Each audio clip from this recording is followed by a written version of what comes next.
안녕하세요. 저는 곧 시집갈 나이에 딸아이를 하나 둔 엄마예요. 여전히 교수님이라는 말은 너무 어색한 한 4년제 대학의 교수이기도 합니다.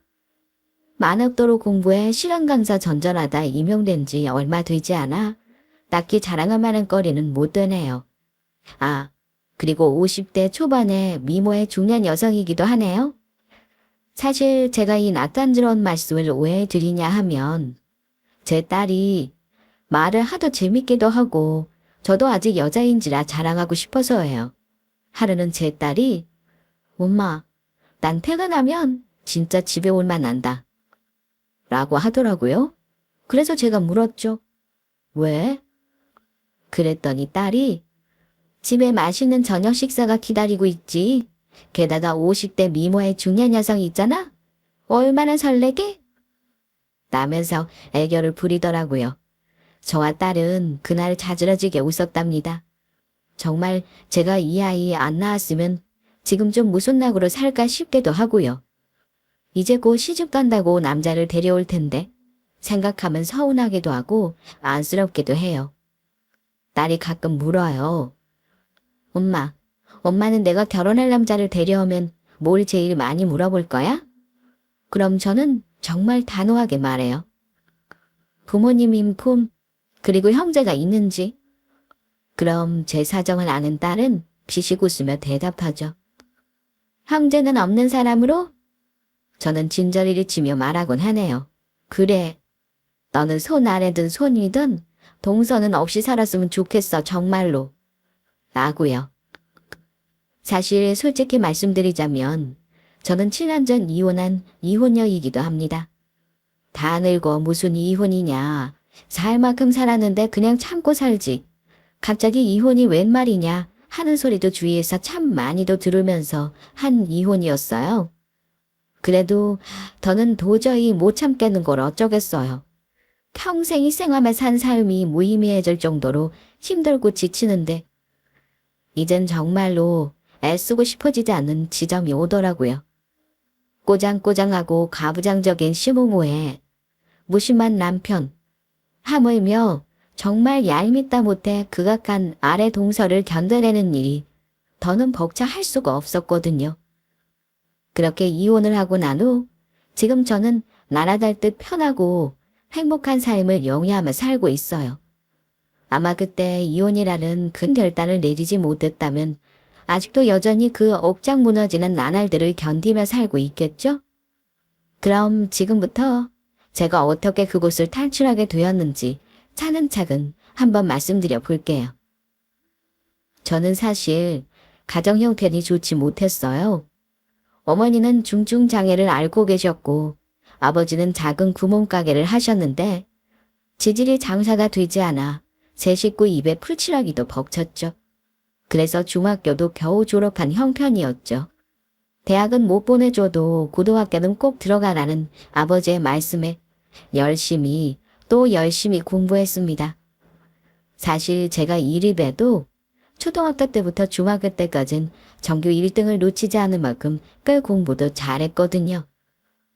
그런데 제가 고등학교에 입학하기 석 달 전 장사가 잘 되지 않던 아버지의 구멍가게가 결국 폐업을 하게 되었어요. 한겨울 공사판에 나가서 일하시던 아버지가 크게 다치시게 되면서 당장 생계 문제에 당면해야 했죠. 결국 저는 눈물을 머금고 고등학교 진학의 꿈을 아예 접어야 했습니다. 전 사실 공부가 참 좋았거든요. 매일매일 공부만 하고 살고 싶다고 생각할 정도로 공부에 대한 열정이 가득했습니다. 하지만 어쩌겠어요. 당장 입에 풀칠할 일이 걱정인데 식당 일, 가게 일을 닥치는 대로 하면서 검정고시로 고등학교 졸업장을 따서 졸업하게 되었고요. 그래도 공부를 잘한 덕인지 검정고시도 모두 한 번에 붙었답니다. 고등학교 졸업장을 따자마자 저는 곧바로 취직 준비를 했어요. 좋은 일은 한 번에 찾아오나 싶었어요. 그때쯤 건강을 회복하신 아버지는 괜찮은 경비 일자리를 마련해 제 부담이 좀 덜게 되었는데 다행히 취직도 곧바로 되었답니다. 작은 회사의 격리직이었는데 적은 돈이었지만 안정적인 월급이 들어오는 곳이었죠. 그곳에서 저는 무척 성실하게 일했고 똑부러지게 일을 잘한다며 평판도 꽤 좋은 편이었답니다. 지금의 남편을 처음 만난 것도 바로 그 회사였어요. 남편은 일주일에 한두 번씩 오는 거래처 직원이었는데 그 당시 제 나이 20살이었고 제 남편은 30살이었죠. 지금은 아니지만 그때 당시만 해도 남편은 결혼하지 않은 총각 직원 꽤 많은 나이였고요. 나이 차이도 꽤 많이 나고 그때 저는 참 순진하고 뭔 모르던 사회 초년생이라 올 때마다 거래처 대리님이 수줍게 건네는 유리에 담긴 두유 한 병이 연애하자는 뜻인 줄은 미처 몰랐었네요. 그렇게 2달 정도 지났나 봐요. 제 책상 위에 두유 한 병씩 놓고 가시던 거래처 대리님은 제 손을 덥석 잡으며 그랬습니다. 결혼합시다. 내가 대학도 보내주고 평생 고생 안 시킬게. 대학 보내주겠다는 말에 홀딱 속아 넘어가 10살 차이 나는 거래처 대리님은 그렇게 제 남편이 되었습니다. 연애 때 알게 된 사실인데 남편은 꽤 좋은 인서울대학 4년제를 졸업했고 그 거래처라는 회사도 이름을 대면 알만한 중소기업이더군요. 전 정말 놀랐어요. 그렇게 좋은 대학에 좋은 과를 나온 중소기업 직원이라니. 중졸인 저랑은 다른 세계 사람 같기도 하고 대단해 보이기도 했지요. 그런데 남편의 학벌과 직업은 시댁에서는 그저 그런 이란 소리를 듣는 하찮은 것이었어요. 그도 그럴 것이 부모님은 중학교 교사, 그리고 지방대 교수셨고 동생은 한국에서도 정말 알아주는 대학교에 가장 좋은 과를 나온 인재였거든요. 그런 집에 시집간 저는 주눅이 들 수밖에 없었어요. 안 그래도 학력 컴플렉스가 있는 상태에서 그런 고학력 시댁 식구들은 부담스러운 존재일 수밖에 없었습니다. 하물며 다부장적이고 고지식한 시부모 밑에서 시집살이까지 했으니 오죽했겠어요? 대놓고 무시하시진 않으셨지만 참 서름을 많이 당했습니다. 예, 제가 뭘 안다고 뭐라오? 거참, 그월 고등학교도 졸업 못한 애한테 의인어라고 자빠졌어? 전부 오절한 놈. 그러니까 사람은 배워야 한다니까. 그런 무시는 비단 시부모님뿐은 아니었습니다. 도련님도 마찬가지였어요. 어떤 날은 도련님이 집으로 전화가 왔더라고요. 청소를 끝내고 급히 전화를 받았는데 여보세요? 형수? 네, 도련님 말씀하세요. 혹시 집에 형수밖에 없어요? 네, 왜요? 아, 형수, 제 방에 보면, 안 해요. 뭔데 그러세요? 말씀하세요, 도련님. 아, 형수님께 부탁드릴 건 아니라서요. 나중에 알고 보니 연구자료 정리한 걸 놓고 가셔서 급히 가져다 줄 수 있냐는 전화였는데 그 연구 파일 제목이 영어로 되어 있어서 제가 못 읽을 줄 알았다는 거예요. 아무리 정규 고등학교 교육을 받지 못했기로써니 그 정도 영어 하나 못 읽을까? 정말 나를 얼마나 무식한 사람으로 보는 건가 싶기도 하고 내가 공부만 꾸준히 했어도 지금 도련이만큼 좋은 대학에 갔을지도 모르는데 하며 서럽기도 했지요. 이런 일들이 계속되다 보니 저는 많이 배운 시부모 밑에서 그리고 잘난 도련님 밑에서 그리고 늘 무심한 남편 곁에서 하루가 다르게 작아지고 위축되어 가기만 했습니다. 늘 무시하는 언사로 저를 대하시는 시부모와 저를 일자 무식으로 보며 형수 대접도 하지 않는 도련님에게 방패막이는커녕 늘 눈치만 보는 남편이 참 야속하기도 했네요. 그래도 내가 못 배운 탓이거니 하며 하루하루를 견디다시피 살았습니다. 그 이유는 단 하나. 남편이 정말 내년에는 꼭 수능 공부를 시작하라는 희망 고문을 2년째 하고 있었기 때문이었어요. 내년엔 꼭 수능 공부 시작해. 꼭 학원 끌어줄게. 알겠지? 정말 그 말이 동화선녀와 나무꾼에서 나무꾼이 선녀를 잡아놓기 위해 숨겨둔 날개옷 같았어요. 지금 생각하면 그깟 수능 공부 내가 돈 벌면서 해도 되는데 그땐 어린 나이에 나 혼자 힘으로는 절대 대학에 갈 수 없다고 생각하고 있었던 것 같아요. 그렇게 시간은 속절없이 흐르고 저는 결국 임신을 하게 되었어요. 그러면서 남편의 희망 고문은 아이가 유치원에 들어가면으로 바뀌어 버렸죠. 그래도 믿고 싶었던 것 같아요. 언젠간 대학에 갈 수 있다. 그 꿈이 있어야지만 매일 날아드는 멸시를 견딜 것만 같았거든요. 사실 그때까진 정말 견딜만 했어요. 그런데 문제는 도련님이 결혼하면서 시작됩니다. 도련님은 그때 대기업 연구소를 다니고 있었어요. 결혼 상대는 같은 학교를 나와 다른 대기업 연구소를 다니는 대학 후배였어요. 제겐 고학력의 식구 하나가 더 늘어난 거죠. 도련님이 결혼하던 당시엔 그런 생각은 아니었어요. 그저 손 아래 동서가 생긴다는 것에 기뻤죠. 그런 기쁜 마음은 동서가 시집 온 후 처음 저녁을 함께 만드는 순간 박살나버렸습니다. 형님, 이 큰 살림을 혼자 다 하세요. 네, 그럼요. 제가 해야지요. 아니, 저보다 어리지 않으세요? 맞아요. 3살 어려요. 어머, 그럼 몇 살이요? 그럼 21살 때 시집 오신 거예요. 저는 쑥스럽게 대답했죠. 그렇게 됐네요. 그럼 대학교 다니시면서 이사님도 다 혼자 하셨어요. 그들에게 대학교는 정말 당연한 거구나 싶더군요. 그래서 저는 아무렇지 않은 척 말했습니다. 저 대학 못 나왔어요. 에? 동서가 놀라 눈을 동그랗게 뜨는데 뒤에서 시어머니가 그러시더군요. 친정이 가난해서 고등학교도 겨우 검정고시로 졸업했댄다.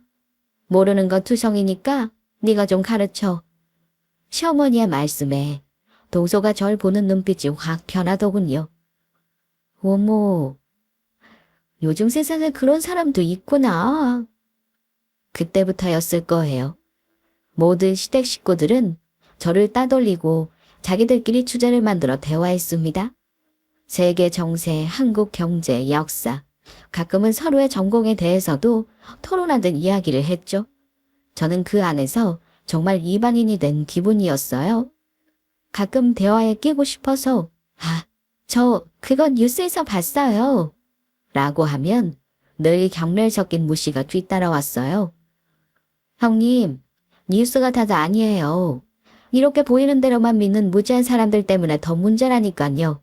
그렇지 않아요, 아버님? 그럼, 네 말이 맞다.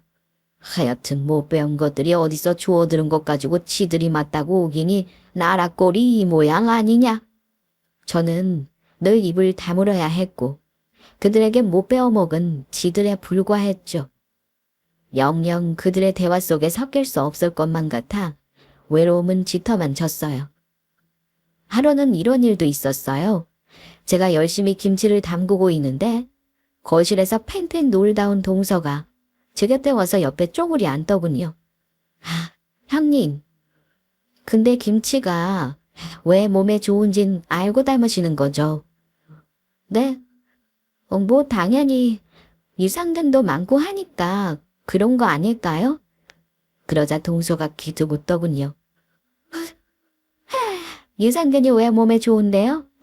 그거야 장운동에 좋으니까. 그러니까 유산균이 왜 장운동에 좋냐고요. 아니다. 그럼 우리가 이 유산균을 섭취하면 얼만큼의 유산균이 장까지 살아가는지 아세요? 네? 사실 그것까지 제가 알겠어요? 그냥 다들 김치가 몸에 좋은 건 유산균이 많아서다 정도일 텐데 절 시험하는 사람처럼 이름 돋지 않고 옆에 앉아서 꼬치꼬치 캐물으며 절 무안주더군요. 저는 바보처럼 긴장해서 얼어붙어 있었고요.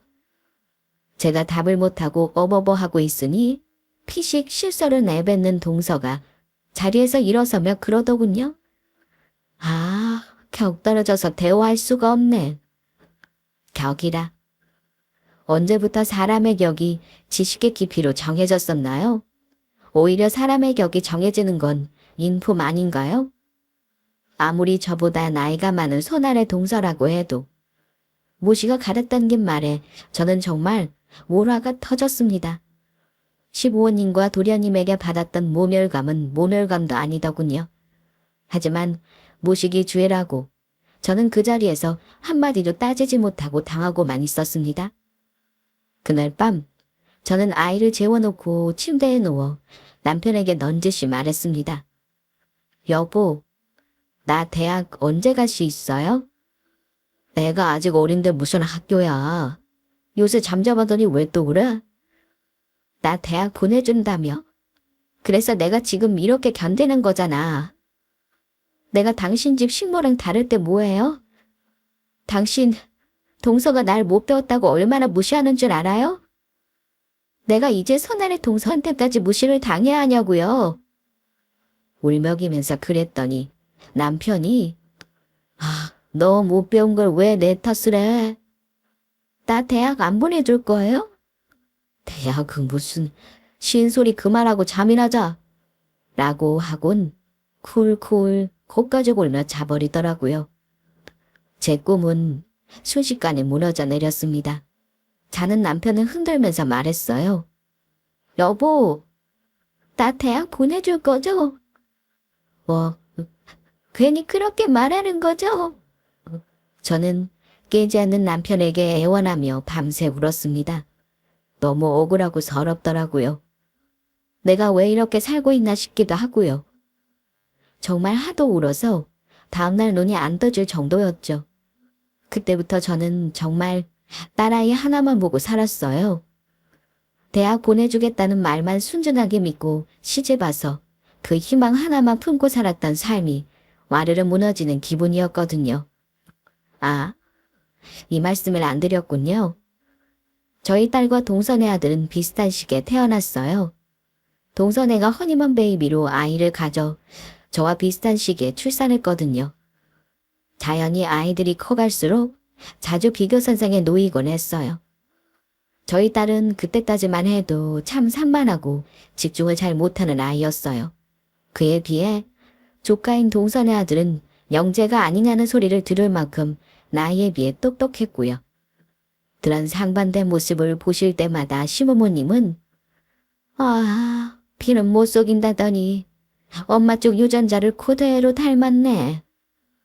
를 연발하셨고 애 머리는 엄마를 닮는다잖아요. 하며 동서가 거들었습니다.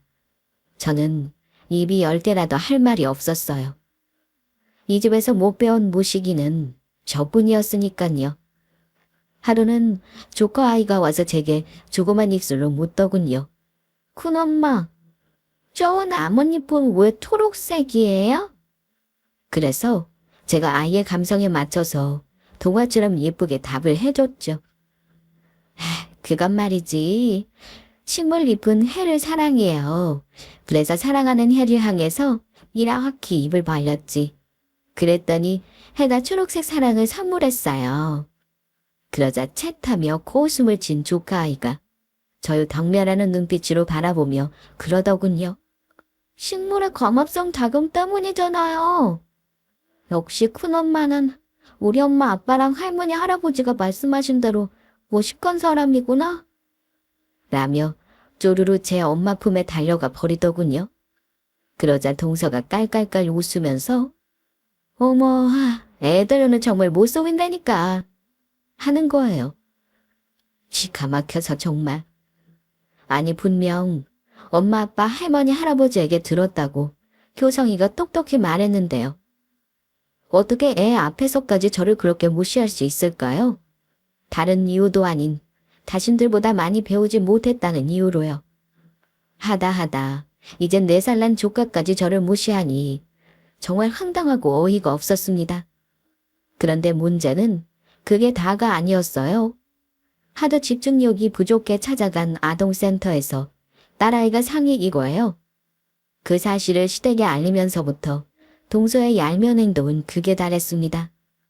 시부모님 두 분 다 교직에 있으시다 보니 교육 프로그램이나 영재 발굴단 같은 프로그램의 기회가 많이 찾아왔어요.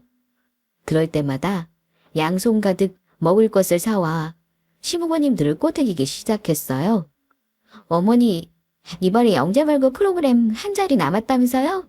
그거 우리 효성이 넣어주시면 안 돼요. 그거 효주 넣으려고 했는데. 어머니, 그 영재 판정 하나 받았다고 다 되는 게 아닌 거 잘 아시잖아요. 사실 부모가 서포터를 잘해야 한다고요. 애들 뒷바라지도 배워본 사람이나 하는 거지 형님이 어떻게 하겠어요? 하긴 그것도 그렇다만. 효성이 갈게요. 네. 명단에 좀 넣어주세요. 그래. 그럼 그렇게 하자. 늘 이런 식이었어요. 어머니, 우리 효성이 이번에 영어 유치원 보내야 하는데 돈이 조금 모자라서요.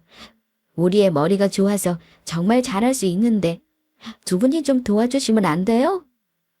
오, 이번에 효주도 영어 유치원 보낸다고 하던데. 애 엄마가 영어를 못하는데 애가 배운다고요. 시댁에서 원하는 것을 얻어갈 때 늘 곱게 가져가는 법이 없었어요. 언제나 절 찍어 눌러 저와 제 딸아이의 몫을 가져갔죠. 물론 제 걸 빼앗기는 건 괜찮았습니다. 그런데 우리 딸이 누려야 할 것도 모두 빼앗긴다고 생각하니 통탄스럽게 그지없더군요. 당연하다는 듯 우리 효주가 효성이에게 모든 것을 빼앗기게 되자 이게 다 제가 못 배운 탓이라고 생각이 들더군요. 제가 빼앗기는 건 괜찮지만 제 딸아이까지 대물림 되는 것 같은 기분은 참을 수가 없었어요. 영재로 태어난 아이가 저 같은 엄마 때문에 재능을 모두 억눌리고 제대로 발달시켜주지 못하는 상황이 너무 속상했죠. 어떻게든 배워서 동서와 시부모의 콧대를 눌러주고 딸아이가 친조부에게 받을 혜택을 다 누리게 해줘야겠다는 결심을 자연스럽게 하게 되더군요. 그때부터 저는 독학으로 수능 공부를 시작했어요. 낮에는 신모처럼 집안일을 하고 밤새 공부를 했어요. 코피가 나고 입안이 다 부르트도록 피곤했지만 이를 악물었습니다. 30이 다 되어가는 나이에도 다행히 뇌는 녹슬지 않았더군요. 가끔 모르는 문제가 있으면 동영상과 인터넷 강의를 들어 충당하면서 노력하니 모의고사 성적도 눈에 띄게 쭉쭉 올라가더라고요. 늦게 다시 시작한 공부는 너무 재미있었습니다. 그러던 어느 날 제가 수능 공부하는 걸 어떻게 알았는지 동서가 찾아왔더군요. 제 방으로 들어가 제가 풀고 있던 문제집을 쓱쓱 보며 코웃음을 친 동서가 그러더군요. 형님, 대학 따고 싶으시죠? 제가 심드렁하게 대답했죠. 그건 왜요? 좋은 대학 가서 제 콧대 콱 눌러주고 시부모님한테도 보란듯이 보여드리고 싶으신 거 아니에요? 동서는 똑똑한 만큼 약삭 빨랐습니다. 저의 속내를 꿰뚫고 있더군요. 사실 효성이가 효주가 누릴 거 다 빼앗아가니까 속상하신 거잖아요. 하면서 제게 서류 한 장을 내밀었어요. 여기 사인만 하시면 제가 그놈의 대학 등록금 다 내드릴게요. 이게 뭐길래 한두 푼 하는 것도 아닌 대학 등록금을 선뜻 내준다는 건지 의아했죠. 저는 의심 가득한 얼굴로 물었습니다. 이게 뭔데요? 그러자 도서가 정말 대수롭지 않다는 듯 말하더군요. 그거 그냥 별거 아닌 땅 문서예요. 이거 어머니가 형님 사주셨다면서요? 시어머니한테 저 달라고 하니까 형님 눈치가 좀 보이신다네요. 형님 명의로 사주신 거라고? 정말 황당했습니다. 그 땅은 시어머니가 제 앞으로 선심 쓰듯 사두신 경기도 어디 변두리 땅이었어요. 사실 저도 잊고 있었던 땅이었고요. 하찮지만 제가 평생 시댁에서 보험일과 청소일을 하며 받은 대가였죠. 물론 땅 욕심 같은 건 나지도 않았지만 그걸 시어머니를 비누미로 내놓으라니 좀 화가 나더군요. 어머니가 진짜 그렇게 말씀하셨어요? 전 차마 믿고 싶지 않아 다시 물었습니다. 그러자 동서가 아주 뻔뻔히 턱을 추어들고 당당하게 말하더군요. 여쭤보세요. 정말 그러셨다니깐요. 순간 목덜미가 뻣뻣해지는 것을 느꼈어요. 제가 거진 10년을 이 집에서 신모처럼 사고 받은 땅인데 고작 자기 필요한 것 있을 때만 얼굴을 디미는 동서에게 이 땅을 주고 싶어 한다니? 제 눈치라도 보시는 것이 감사하다고 해야 하나 싶더라고요. 제가 기가 차서 물었죠. 그래서 동서가 지금 나한테 하고 싶은 말이 뭐예요? 그러자 동서가 제 손을 꼭 잡아당겨 침대에 앉히곤 자기도 그 옆자리에 엉덩이를 붙여 앉더군요. 이거 진짜 평생 200원도 안 해요. 몇 평 되지도 않고. 근데 저희 부부 둘 다 사주에 흑토자가 없잖아요. 얼마 전에 사주를 봤는데 점쟁이가 이런 땅 좀 가지고 있으면 일이 잘 풀린다고 해서 가지고 있고 싶어서요. 그러니까 형님이 양보 좀 해주세요. 네. 공짜로 달라는 것도 아니고 제가 형님 대학 보내드린다니까. 하면서 손톱으로 서리 아래 빈칸을 톡톡 치더라고요. 여기 사인만 하시면 돼요. 오를 일도 없는 그냥 허접한 지방 땅이에요. 진짜요, 형님. 형님도 잘 아시잖아요. 제가 모를까요? 돈 안 되는 땅을 이렇게도 가지고 싶어 안달인 동서의 똑똑한 머릿속을 무지한 제가 모를 뿐이죠. 제가 성난 표정으로 가만히 노려보고만 있자 동서가 안타깝다는 듯 눈썹 사이를 모으더군요. 수능 잘 보고 대학 붙으면 뭐예요? 아주버님이 결혼할 때 형님 대학 보내준다고 하면서 꼬셨다고 하던데 형님 그 말만 믿고 시집 오신 거 맞죠? 마치 치부를 들킨 사람처럼 얼굴이 화끈거렸어요. 마치 대학에 팔려 시집 온 것만 같은 기분이 들면서 모멸감과 함께 창피함이 밀려오더군요. 그걸 동서가 어떻게 알아요? 손이 바들바들 떨리더라고요. 그러자 동서가 제 어깨를 위로하듯 톡톡 치며 그러더군요. 저번에 저희 남편이랑 술 먹으면서 하는 말을 들은 거예요. 아니면 제가 어떻게 그런 속사정까지 알겠어요? 아주버님이 형님 대학을 왜 보내주냐면서 막 웃는데 그거 들으니까 나도 좀 화가 나고 형님이 가엾고 사실 그래서 겸사겸사 형님 대학도 좀 보내드리고 땅 문제도 해결해드리고 일석이조겠구나 싶어서 찾아온 거예요. 저는 연달아 뒤통수를 3개 얻어맞은 기분이었어요. 이 사실을 남편이 내가 아닌 다른 누군가에게 말했을 거라곤 생각도 하지 못했어요. 그것도 제 손을의 동서에게요. 제 속내를 읽은 건지 동서가 앙큼하게 웃으며 제게 서류를 내밀었습니다. 저 형님 응원해요. 그러니까 여기 상속포기 동의서에 사인만 해주세요. 그러면 제가 사비 털어서라도 정말로 대학 보내드릴게요. 네? 그렇게 말하는데 수식단에 정말 세상에 믿을 사람은 아무도 없구나란 생각이 들더라고요. 남편이 아무리 차일피일 미루고 제가 대학 이야기 꺼낼 때마다 회피하거나 잠을 잤지만 전 그래도 믿고 있었거든요. 10년 가까이 살 부대끼며 살아온 남편이 내 평생 염원은 알아주겠지. 못 배워 맺힌 내 한은 풀어주겠지. 그런데 그게 아니었더라고요. 저는 뱀 같은 가머니설에 속아서 결혼한 바보였더라고요.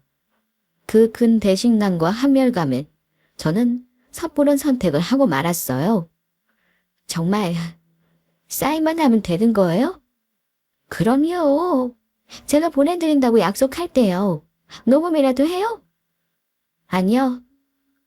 대신 조건이 있어요. 뭔데요? 절대로 아무한테도 말하지 말아줘요. 저 수능 보는 거. 누구에게도 알리고 싶지 않았어요. 제가 수능을 보고 대학을 가고 이 모든 과정이 그들에겐 비웃음거리만 될 것 같았거든요. 제 비장한 목소리를 들은 동서가 대수롭지 않다는 듯 눈썹을 들어 올리더군요. 그쯤이야. 알겠어요? 여기다가 사인하면 돼요? 세상 물정이라곤 모르던 21살에 시집와서 제가 뭘 알겠어요. 정말 바보 같은 짓을 하고 만 거죠. 저는 그렇게 그 서류에 사인을 했고 그 일은 잊고 싶어 더욱더 열심히 공부해 수능을 봤습니다. 수능을 보고 혼자 카페에 앉아 가채점 점수가 꽤 높았어요. 이대로면 제가 원하는 대학에도 붙을 수 있겠다 싶었고요. 기쁜 마음으로 집으로 돌아오는데 고기를 구워 먹고 있는지 열린 현관문으로 삼겹살 냄새가 솔솔 나더라고요. 제가 집으로 들어가려고 하는데 시어머니의 음성이 들려왔어요. 순우생 있는 집이라니 아주 웃겨 죽겠네. 그리고 이어 비웃음 섞인 동서의 음성도 들려왔죠. 그러니까요. 그 나이에 무슨 수능이지 원. 그래도 너 원하는 땅 가졌으니 그걸로 됐지. 그러자 도련님이 동서에게 묻더군요. 그래서 당신 효소 대학 보내주려고? 대하, 그거 붙긴 하겠어? 내가 돈이 어디 있어. 그냥 한 말이지. 하긴 붙지도 않을 텐데 뭐. 그러자 곁에 있던 시아버지가 껄껄 웃으시며 하시는 말씀이 가관이었죠. 애가 무식한데다가 맹해. 그 땅 곧 오를 텐데 바보같이 쌓이는 거 보면 순진한 걸 넘어서서 멍청하다니까. 역시 사람은 모름지기 많이 배워야 한다. 알겠니, 효성아? 네, 할아버지. 어머니 걱정하지 마세요. 이 땅 비싼 값에 팔리면 두 분 노후는 저희가 책임질게요. 그래. 상서세 생각하면 오래기 전에 빨리 넘겨야 해. 그러고는 한바탕 웃는 소리가 이어 들리더군요. 제가 수능 보는 것은 이미 온 집안 식구가 다 알고 있었고 제 무지를 이용해 자기들끼리 짜고 사인까지 하게 했다고 생각하니까 정말 피가 거꾸로 솟는 기분이었어요. 저는 그대로 발길을 돌렸어요.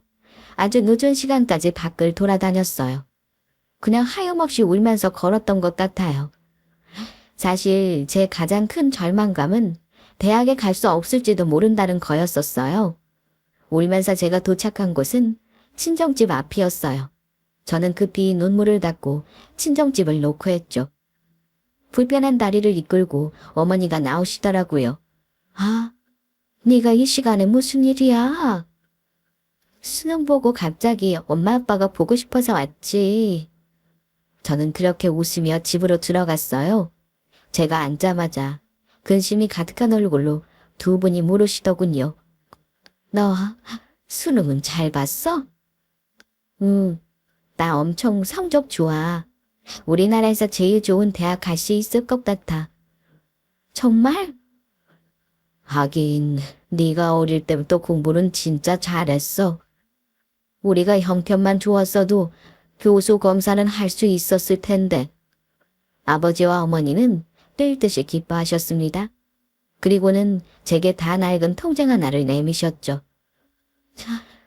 얼마 안 된다. 이거 너 대학 못 보낸 게 한이 돼서 그냥 모아뒀던 돈이야.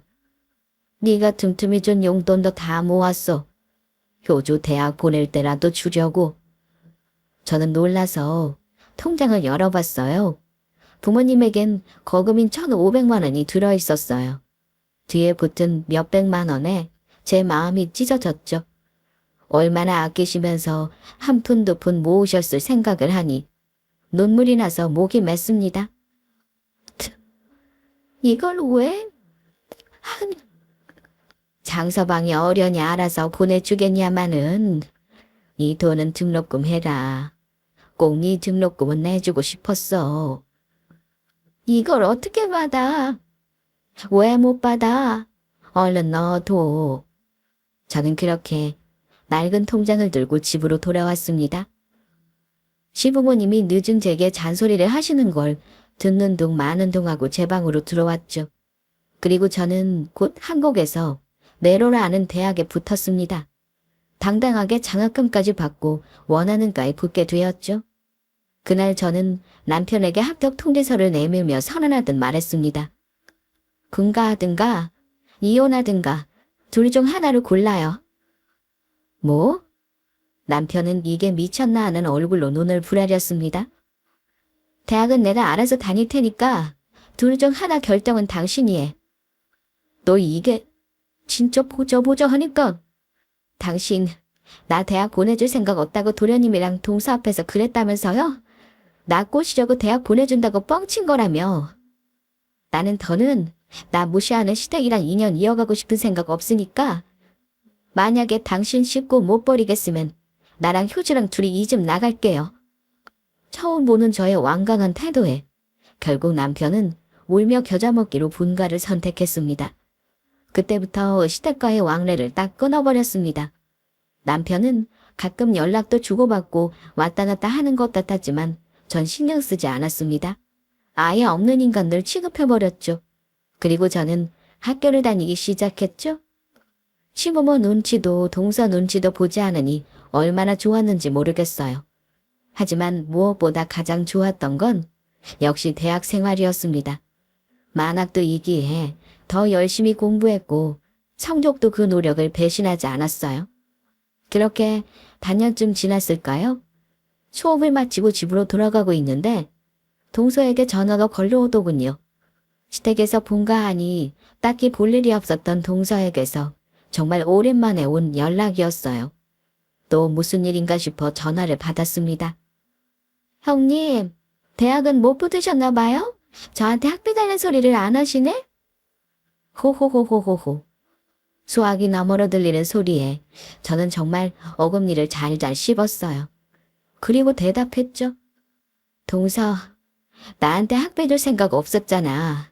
누가 모를 줄 알아? 네, 제가요. 아니에요. 제가 약속했잖아요. 대학은 합격했고 이미 다니고 있지만 나 동서한테 도움받고 싶은 생각 없어.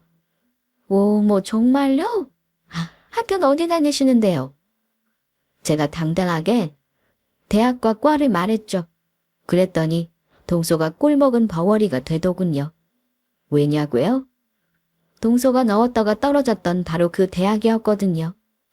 한국에서 가장 좋은 대학에서도 가장 인기가 많은 과. 저는 이제야 당당하게 말했죠. 어떻게 해? 이제 내 학벌로 무시하는 유치한 노름은 못하게 생겼는데. 그러자 당황했던 동서는 곧장 페이스를 찾고는 비아냥대기 시작했습니다. 어머 형님, 대학생 되셔서 이제 저한테 반말도 하시는 거예요? 많이 크셨네 우리 형님. 멋지다. 비꼬는 말투는 똑똑한 만큼 수준급이었고 그 말에 저는 또다시 너무 화가 나더군요. 이제는 참고 싶지 않았습니다. 동서가 그랬지? 애는 엄마 머리 닮는다고? 어쩌지? 동서 말대로라면 효성이보다 우리 효주가 더 좋은 대학 가겠다. 효성이는 그냥 똑똑하고 우리 효주는 영재이기까지 하잖아. 하물며 영재교육이란 교육은 다 받은 효성이보다 우리 효주가 더 공부 잘하는 거 알지? 이번에 영재대회에서 대상 탄 거 소식 들었나 모르겠네. 그놈의 학벌로 사람 겸 나누는 동서 아들 어떻게 되는지 내가 똑똑히 지켜볼게. 앞으로 한번 두고 보자고. 나중에 누구 자식이 더 잘 되는지. 뭐라고요? 이봐요 형님. 대답도 듣지 않고 끊었습니다. 통쾌할 줄 알았는데 딱히 그렇지도 않더라고요. 여전히 풀리지 않는 분이 가슴에 그득한 기분이었습니다. 그렇게 4월이 흘렀고 저는 대학원까지 전액 장학금으로 다니게 되었어요. 그리고 저를 예쁘게 보신 교수님 덕에 조교도 하고 결국 시간 강사 자리까지 서겨받게 되었죠. 그러던 와중 그저 함께 사는 것에 의의를 두던 저의 결혼 생활에 위기가 찾아왔습니다. 남편이 거래처 젊은 여자와 불륜을 저지르다 걸리게 된 거죠. 여보, 그게 아니고. 그런데 우습게도 정말 아무렇지 않더군요. 정말 딸아이 때문에 살았던 것이 맞구나 싶을 만큼 아무런 감정이 들지 않았습니다. 그러자 냉정해지더군요. 다 필요 없으니 이혼해요. 여보, 한 번만 봐줘, 어? 제 바지가랑이를 붙잡고 늘어지는 남편을 툭 쳐내고 냉랭한 목소리로 말했습니다. 더 매달리면 구차해져요. 더 추해지고 싶어요. 여보, 나 당신밖에 없어. 남편은 결국 눈물을 뚝뚝 흘리며 무릎을 꿇더군요. 그 여자한테도 대학 보내준다고 꼬셨어요. 요즘 젊은 사람들 누가 그런 말에 순진하게 속아요? 추잡하게 이러지 말아요. 결국 제 이혼 소식을 들은 시부모님까지 쫓아오셨더군요. 예, 널 미쳤니? 이혼이 말이 되는 소리니? 이게 정말 못 배워 저먹어서 생각하는 것도 좀 이렇게 천박해. 네가 그렇게 무식하니까 네 남편이 바람이 나는 거 아니야? 적반하장도 유분수지. 정말 어이가 없더군요. 저는 헛웃음을 뱉으며 시부모님께 말씀드렸습니다. 그놈의 못 베어 처먹었다 무식하단 소리 듣기 싫어서 제가 이리도 공부를 열심히 했나 봐요. 아버님, 아직도 집안대학 교수세요? 저 이번에 신촌에 있는 대학 교수 전임 자리 추천받았는데? 뭐? 그간 제 소식을 전혀 듣지 못하셨던 시부모님은 너무 놀라 나자빠지시더군요. 천박하다니. 10살이나 어린 여자애 대학 보내주겠다는 말로 꼬셔서 그 모진 시집살이 시키고 이제 바람따짐 튄 아들 둔 부모가 할 말은 아니지 않나요? 그렇게 유식하고 똑똑하신 두 분이 아들 가정교육이나 좀 잘 시키지 그러셨어요. 저는 제 앞에서 꼴꼴꼴 넘어가는 시부모를 정말 쓰레기 보듯 하고 뒤돌아섰습니다. 그 긴 세월 당했던 부은이 한순간에 풀리는 기분이더군요. 그렇게 저는 남편과 이혼했어요. 저번에 저희 딸 만나러 온 남편이 넌지시 하는 말이 시부모님이 저와 남편이 이혼한 사실이 창피해 어디다가 말도 안 한다고 하더라고요. 동서에게도 말 안 했다고 하더군요. 저는 참 웃겨서 웃었습니다. 그게 배운 지성인들의 사는 방식인가 하고요. 그리고 또 통쾌한 소식이 들려왔었는데 바로 동서에게 넘긴 딸이 그린벨트로 묶였다더군요. 그 사이 저는 어느덧 많은 학생에게 존경받는 교수라는 자리에 올라 있었고요. 그런데 얼마 전에 동서가 전화가 왔더군요. 저는 처음에 모르는 번호라 받을까 말까 하다가 혹시 몰라서 전화를 받았는데 동서였어요. 형님, 오랜만이에요. 잘 지내셨죠? 뻔뻔하게 밝은 음성으로 안부를 물어오는데 형님은 무슨 일하고 하고 싶은 걸 꼭 참고 대답했죠. 무슨 일로 전화했어? 그러자 동서가 볼멘 소리로 그러더군요. 아니, 시아버지 중풍으로 쓰러지셨잖아요. 어떻게 병원에 한 번을 안 오세요? 정말로 동서는 제가 이혼한 줄을 모르는 눈치더라고요. 거길 내가 왜 가? 맏며느리가 당연히 와서 자리 지키는 게 맞는 거죠. 게다가 아버님 병간호도 하셔야 할 거 아니에요. 진짜 뻔뻔하게 그지없더군요. 시부모에게 받을 거 다 받아먹고 딱짝꿍이 되어서 절 그렇게 괴롭히더니 이제 와서 편찮으시다니까 제게 병간호를 미루는 꼴이 아주 가증스러워서 치가 떨리더군요. 저는 그런 동서를 한껏 비웃어주고 말했습니다. 나 이혼했어. 그게 언젠데 몰랐구나? 우리 이제 남남이야. 네? 꽤 놀란 눈치였어요. 고막이 떨어질 만큼 커다란 소리가 들려오더군요. 그래서 제가 덧붙였죠. 그리고 말이 나와서 하는 말인데 나 수능 보던 날 집에서 도련님이랑 동서랑 시부모님이랑 넷이 고기 구워 먹었지? 그날 동서가 그랬잖아. 시부모님 노후는 동서가 책임진다고? 기억 안 나? 제가 언제요? 왜 없는 말을 지어내고 그러세요? 당황해서 말을 어버버버 하는데 어찌나 웃기던지 저는 웃음을 참지 못하고 딸깔깔 웃었습니다. 그리고 동서에게 말했죠. 야 이년아, 너 얍삽하게 똑똑한 척 혼자 다 하더니 멍청한 짓도 혼자 다 하네. 너 무덤 네가 판 거야. 지금까지 시부모한테 받은 편애랑 돈 다 갚을 절호에 찼으니까 혼자 잘해봐. 중풍이라니. 어쩜 좋니? 병간호 정말 힘들겠다. 안녕? 형님. 저기요 형님. 저는 그렇게 전화를 끊고 생각난 김에 전화번호도 바꿨습니다. 정말 홀가분하게 그지없었어요. 진짜 통쾌한 복수는 이렇게 뒤늦게라도 찾아오는 법이구나 싶었죠. 10년 묵은 채증이 날아가는 느낌이었습니다. 그리고 저는 지금 여전히 딸과 함께 솔로인 인생을 만끽하며 살고 있고요. 제 딸은 오늘도 묻습니다. 엄마, 내가 만약에 결혼하겠다고 데려온 남자가 학벌이 안 좋으면 어쩔 거야? 그럼 저는 대답하죠. 학벌은 그냥 말 그대로 학벌일 뿐이야. 학벌로 그 사람의 인성과 살아온 인생을 그리고 앞으로의 미래를 평가할 순 없어. 언제나 제일 중요한 건 인간 그 본연의 됨됨이야. 엄마는 상관없으니까 언제든 데려와. 라고요. 인생과 학벌은 절대로 비례하지 않는 법이라고 생각해요. 좋은 학벌 가지고도 더러운 인성으로 일관하다. 지금 아마도 개고생 중일 제 동서와 비록 학벌은 좋지 못했지만 열심히 살다가 결국엔 성공하고 행복한 인생을 살고 있는 저처럼요. 저도 동서와 시부모를 반면교사 삼아 사람을 학벌과 가진 지식 따위로 판단하지 않으려고 부단히도 제 자신을 돌아보면서 살고 있어요.